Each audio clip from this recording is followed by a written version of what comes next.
Hello there, man from the internet here.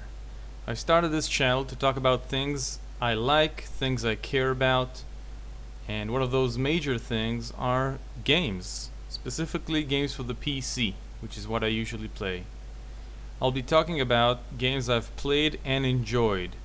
I'll be recommending these games to you and going over what I think it is that makes them good. These will not usually be the latest big releases, as I think there are plenty of other sources, such as YouTube, Metacritic, Let's Plays, etc., to get information about new game releases. However, good games that have been released as recently as 1 or 2 years ago can quickly be forgotten and fall under the radar, so to speak. And then someone, let's say, going into Steam today might be missing out on a great game that has recently been released, let's say a year and a half ago, but has simply, the buzz around that game has passed and people have moved on to talk about newer games, newer releases, and so they might miss out on this great game. And if I can introduce you to a good game you haven't heard of, even a few of you, then I've done my good deed for the day. Today's game is Path of Exile. It is a hack and slash action RPG, the same genre as the Diablo series, Torchlight, recently released Victor Vran.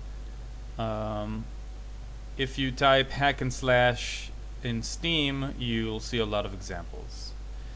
Basically, here you start as a level 1 hero. You explore a randomly generated world, killing hordes of monsters, gaining experience, leveling up, and finding randomly generated items, becoming stronger as you progress and go up the levels. The game is heavily influenced by Diablo II. I played a lot of Diablo II as a kid, and I got a strong nostalgia feeling the first time I played Path of Exile. By the way, if you haven't ever played Diablo II and you're not allergic to cute and slightly dated graphics, you should definitely go and play it. It's a fantastic game. It's a true classic. You can get both Diablo II and its expansion, Lord of Destruction, from the online store on the Blizzard website for $20, and it's very much worth it. So what makes Path of Exile special? Well, for starters, it's free to play. The real, rare, legendary artifact known as a truly free to play game. All of the game's content, every quest, every act, dungeon, item, skill, character, everything can be played for free. There's no jump in difficulty anywhere in the game to pressure you into paying. There's absolutely no option to pay to win within the game. There is an in-game shop, of course. Something has to pay the electricity bills for the servers, but it offers mostly cosmetic upgrades for your hero and more utility like extra stash tabs. To me, it's inspiring to see a company be so honest and fair with us, the players, and still manage to turn a profit and be successful. This is the sort of attitude that we want to encourage other companies to take, and is another reason I'm happy to recommend this game. I recently got more stash tabs for my account, and this was the first purchase I made after more than 150 hours in the game. The extra tabs were in no way a necessity. I could easily have continued playing with just the standard 4 tabs every character gets. I got them more out of gratitude and to give back to these great guys for offering this game for free. The game has 6 classes to choose from: Marauder, Witch, Duelist, Templar, Shadow, and Ranger. A 7th class is unlocked once you finish the 3rd act of the game. Now, unlike most games of this genre, where each class has their own unique set of skills and spells, in Path of Exile, all those skills come from items called skill gems. You get these gems just like any other item as random drops from monsters, and you can also buy them from vendors throughout the game. Every class can use every skill gem in the game. There are no class restrictions on any of them.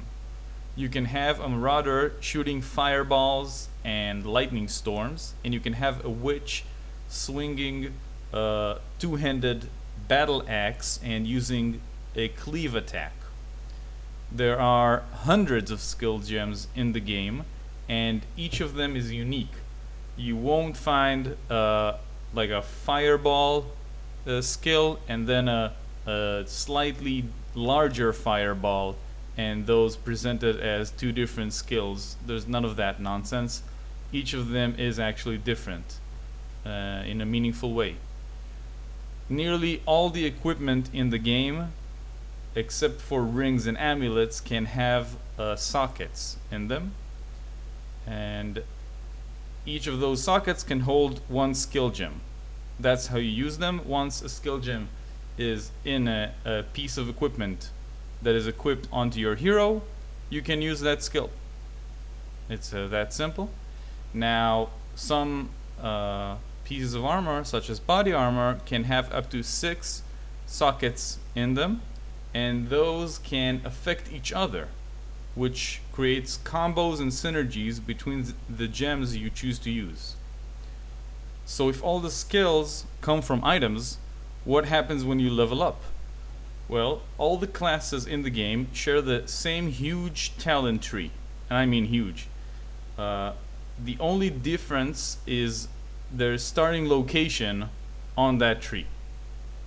All the talents are passive buffs. Most of them are small bonuses like plus 10 intelligence or plus 15% physical damage, but others, called keystone talents, can determine the way you build your character. For example, Resolute Technique reads, your hits can't be evaded and never deal critical strikes. When you combine the hundreds of different skills and the enormous talent tree that complement each other, you get unlimited freedom for you to build the character you want to build. This gives the game infinite replay value, since every new hero you make can play drastically different than the last one.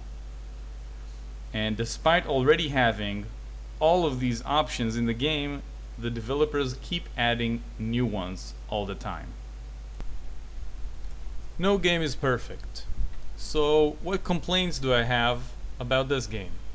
Well, this isn't really a complaint, but the huge amount of diversity the game offers with its skills and the enormous talent tree can be overwhelming for a new player.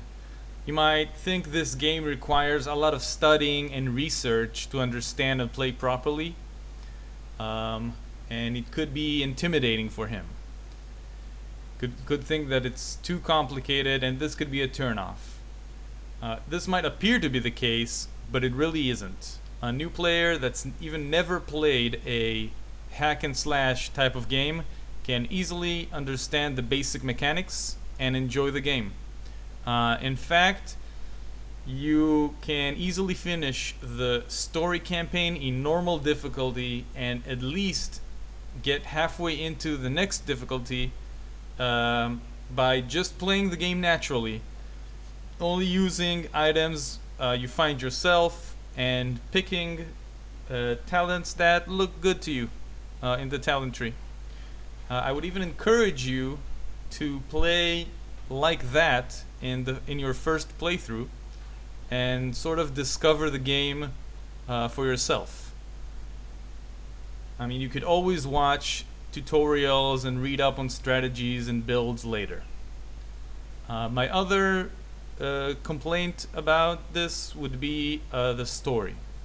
The story that's delivered to the campaign is very vague, almost to the point of non-existing. It's unclear who our hero is, who he's fighting against, why he's fighting against them. You just get bits and pieces of story, and it's very hard to piece it together yourself. You have to do some reading outside of the game to get a good understanding. For example, early in the game, you meet one of, if not the main villain of the story for the first time. She gives you a couple of lines and then runs away. And I remember thinking, who was that? Should I care about what she said? The game makes no effort explaining these things to us. I will have to say that this complaint has been somewhat addressed with the release of Act 4, which is the last act. This one, which wasn't in the game when I first played it in late 2014, does streamline the story a lot more and clears up some of the confusion. It's still far from perfect, but this addition is a big improvement in the story department. So, to sum up, the game is easy to learn and offers unparalleled variety in the amount of options you have to customize your hero and your playstyle. It's an online game, so it requires an active internet connection to play. This isn't an MMO though. Every area and dungeon you enter creates a private instance of that place for you and anyone else in your party. So you can play with your friends as a party or treat it as a completely single player game, which is how I played it. It's up to you. Finishing the campaign for the first time will take about 10 to 20 hours. The maximum level is 100, with the end game content beginning around level 70.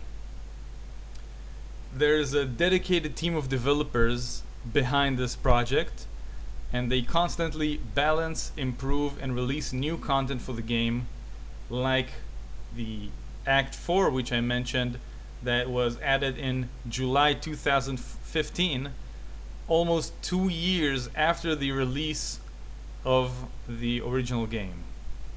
In a recent questions and answers thread that was posted on Reddit, they repeated their commitment to support the game for a decade from its release. And I actually believe them when they say that. All of this is free. No cash, no credit required. So if this sounds even remotely interesting to you, there's really no downside in taking the game for a spin.